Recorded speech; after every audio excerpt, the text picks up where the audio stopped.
Françaisdanslemonde.fr, la première plateforme multimédia d'aide à la mobilité internationale. Bienvenue sur notre podcast. Je suis Gauthier Seyss et je vous emmène au paradis. On va retrouver Marie Pinault-Liébert dans le cadre du partenariat avec lepetitjournal.com. Françaisdanslemonde.fr, le podcast. On va un peu au paradis parce que imaginez les décors lorsqu'on se trouve à Jakarta. Marie va nous en parler un peu plus. Bonjour Marie. Bonjour, enchantée. Très content de faire ta connaissance. Je fais le tour du monde des éditions lepetitjournal.com. Nous voilà en Indonésie. Toi, ça fait 5 ans que tu t'es basée là-bas. On va raconter un peu ton parcours jusqu'à devenir rédactrice en chef en été 2023.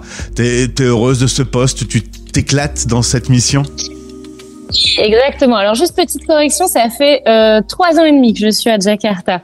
Mais tu as raison, j'ai repris l'édition du Petit Journal Jakarta cet été. D'ailleurs, petit coucou à Valérie Pivon, qui, elle, l'a tenu pendant 5 ans juste avant moi et qui m'a passé le flambeau. Mais je suis ravie. Je bossais déjà avec Valérie main dans la main en tant que contributrice et donc c'est une suite logique, le fait que j'ai pu reprendre l'édition cet été. Alors on revient en France, là où tout a commencé, Metz. Tu es originaire de l'Est de la France, puis tu montes à Paris faire tes études, école de commerce, et puis tu travailles dans une régie publicitaire, relations presse, et puis un jour ton mari te propose une expatriation. Il pensait que ça ne te plairait pas. Exactement, il rentre à la maison un peu en me disant non mais de toute façon... toi, tu as des opportunités de carrière, donc c'est vraiment pas le moment. Et puis, pas du tout. Moi, j'étais très, très partante. C'était en 2017. Et c'est comme ça qu'on a atterri notre petite famille à Abu Dhabi, aux Émirats. Alors, installation en 2017, en effet, avec un enfant en bas âge.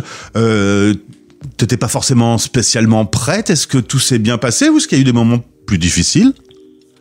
De façon assez étrange, on était vraiment, c'est comme si on attendait ça depuis très longtemps, donc tout s'est passé de façon assez simple. On a tout aimé. C'était une expatriation que je qualifierais de facile, donc c'était très bien pour une première expatriation. On avait nos marques, on n'était pas trop loin de la France, la vie était simple sur place, donc j'ai trouvé que c'était une bonne transition. Jusqu'à ce qu'on se dise au bout de 3 ans, on aimerait aller dans un pays peut-être plus loin, peut-être un peu plus différent. Et puis, c'est là que Jakarta est arrivé aussi au bon moment. Du coup, une autre opportunité professionnelle, départ pour Jakarta. Alors là, cette fois-ci, c'est un peu plus loin. T'arrives pendant la période du Covid, c'est un peu plus compliqué, on va dire. Exactement. Donc la préchauffe à Abu Dhabi m'a permis d'avoir quand même quelques clés de l'expatriation sur comment il faut un peu se refaire son cercle, il faut aller au-devant des choses. Donc j'ai essayé d'être un peu plus proactive. Alors c'était bizarrement aussi une période où les gens étaient quand même beaucoup plus soudés. La communauté en Indonésie est plus petite aussi que celle des Émirats et donc les gens sont plus ouvert. Enfin, je dirais que c'est parfois plus simple aussi de rentrer dans ces communautés, de se faire des amis, etc. Donc, au final, on l'a pas trop mal vécu. Ce qu'on a un peu mal vécu, c'était les 2 ans d'école à la maison où là, on s'est tous improvisés un peu maîtresse et maître d'école. Mais et on avait la chance aussi là où on peut vraiment pas se plaindre, c'est que pendant que tout le monde était confiné, nous on pouvait voyager partout en Indonésie. Il n'y avait pas un touriste, les prix étaient cassés. Donc, il y avait des bons côtés quand même qui compensaient peut-être le côté école à la maison et le côté un peu plus rude d'être loin de la famille. On va s'intéresser justement à l'édition de Jakarta. Tu me disais que c'était pas très facile de trouver de l'info. Vous avez une équipe d'une dizaine de personnes aujourd'hui. L'idée étant d'informer, de donner des conseils, notamment pour les touristes, parce qu'il y a quand même beaucoup de Français qui voyagent dans cette zone du monde. Exactement. Les plus gros scores qu'on a fait d'ailleurs, c'était pendant le Covid. Je crois qu'il y a un article qui a fait quand même 80 000 vues, qui donnait justement les clés sur comment voyager, comment venir en Indonésie, comment venir en France dans les 2 sens. Donc ça, c'est des sources d'informations qui sont pas toujours simples à trouver. Les gens ont besoin de savoir alors ce qui va se passer pour ceux qui vivent ici, du quotidien, le prochain concert, la prochaine expo, mais aussi pour les gens qui veulent venir visiter l'Indonésie, d'avoir des infos quel itinéraire choisir, quels sont les visas à faire. Voilà, donc nous, on essaie de faciliter l'information dans ce sens-là. Et tous les lundis, vous vous attardez sur un portrait d'un expat, un portrait de la communauté francophone. Ça permet de faire de jolies rencontres. Exactement, moi c'est un peu ma partie préférée. On est en lien avec des gens très très différents, la partie très institutionnelle évidemment, l'ambassade, etc. Mais aussi des petits entrepreneurs, des gens qui ont ouvert des business ici, ou des gens qui travaillent pour des grandes boîtes françaises basées en Indonésie. Donc ça nous permet de rencontrer tout le monde, de faire connaître ces gens auprès de la communauté, parce que comme les gens tournent, hein, c'est vrai que c'est des cycles de 3 à 5 ans, ça change beaucoup, donc c'est important pour nous que tout le monde se connaisse en tout cas. Alors on prend la direction de l'Indonésie, je me suis aidé avec une carte Google. C'est très simple, hein. Il y a plus de mers que n'importe où dans le monde, il y a des mers partout, je savais pas qu'il y avait autant de mers différentes.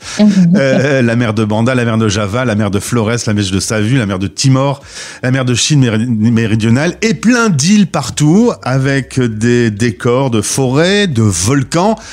Bon, je l'ai dit en introduction, c'est un peu le paradis sur Terre dans ce coin-là. Vous avez raison, je vous invite tous à venir découvrir l'Indonésie et pas que Bali, je le redis parce que évidemment ça fait rêver, évidemment tout le monde connaît, mais l'Indonésie c'est bien au-delà de Bali.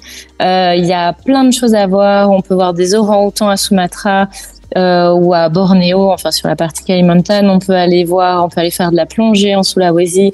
On peut aller voir des rites ancestraux sur des petites îles de l'est de l'Indonésie. Donc c'est très très vaste. Il y en a pour tous les goûts, pour les aventuriers, pour les gens qui aiment les beaux hôtels.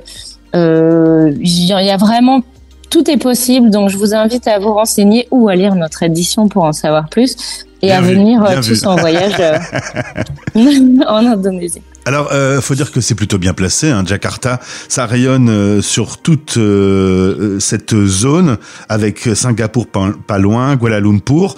Un mot sur Bali, justement, on m'a dit beaucoup qu'il y avait eu un avant-après Bali avec la pandémie. Ça a abîmé le tourisme, évidemment, pendant cette période-là. Et aujourd'hui, c'est revenu trop de touristes, trop de pollution. Oui, un peu. Alors, c'est vrai que ils ont fait face à un afflux. Ils ont toujours eu beaucoup de tourisme, notamment de l'Australie qui est à côté. Mais là, ils ont aussi eu à faire face à un tourisme de Russes, d'Ukrainiens. Donc, c'était aussi une nouvelle forme de tourisme. Beaucoup de gens sont venus habiter là-bas, hein, mais même des gens qui habitaient à Jakarta qui ont choisi pendant la pandémie de se baser à Bali parce que c'est quand même beaucoup plus sympa. Ce qu'ils font en ce moment, alors ils essaient de réguler. Il y a une taxe qui va être mise en place justement après-demain, taxe touriste. C'est pas un énorme montant, mais c'est un peu symbolique pour essayer de réguler le tourisme à Bali et surtout de se servir de cet argent pour faire évoluer les infrastructures, les routes qui sont aujourd'hui pas toujours en bon état. Donc oui, ils essaient de faire changer les choses. Il y a une liste de choses à faire et à ne pas faire à Bali, qui de remettre aux touristes pour éviter qu'ils portent pas de casque, qu'ils soient maillot de bain dans la rue, etc. Donc oui, ils essaient de faire changer un peu les choses, mais c'est sûr que ça reste l'endroit le plus touristique d'Indonésie. Et justement, c'est un peu ce que tu m'expliquais en préparant cette interview. Il y a Bali et il n'y a pas que Bali, puisqu'il y a plein de très très jolies choses à voir autour. Exactement, vraiment.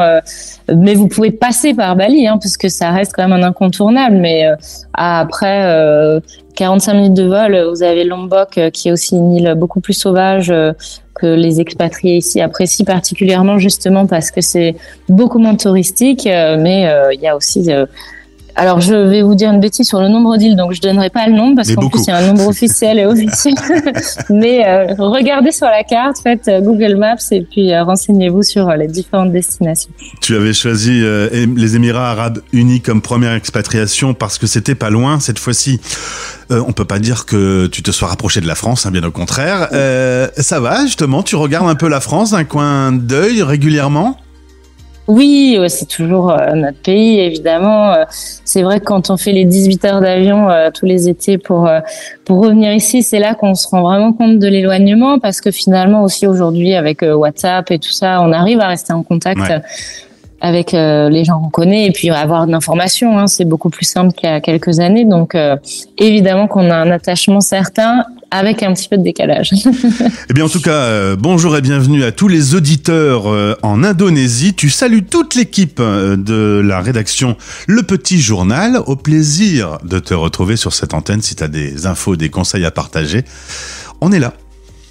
On essaiera de vous faire rencontrer des personnages emblématiques de l'Indonésie, des gens qui nous tiennent à cœur. Et puis encore un grand merci et énorme merci surtout à nos contributeurs que je ne peux pas tous citer, mais ils se reconnaîtront et avec qui on a fait une super édition cette année. Merci Marie, à bientôt. Merci, à bientôt, au revoir. Français dans le monde.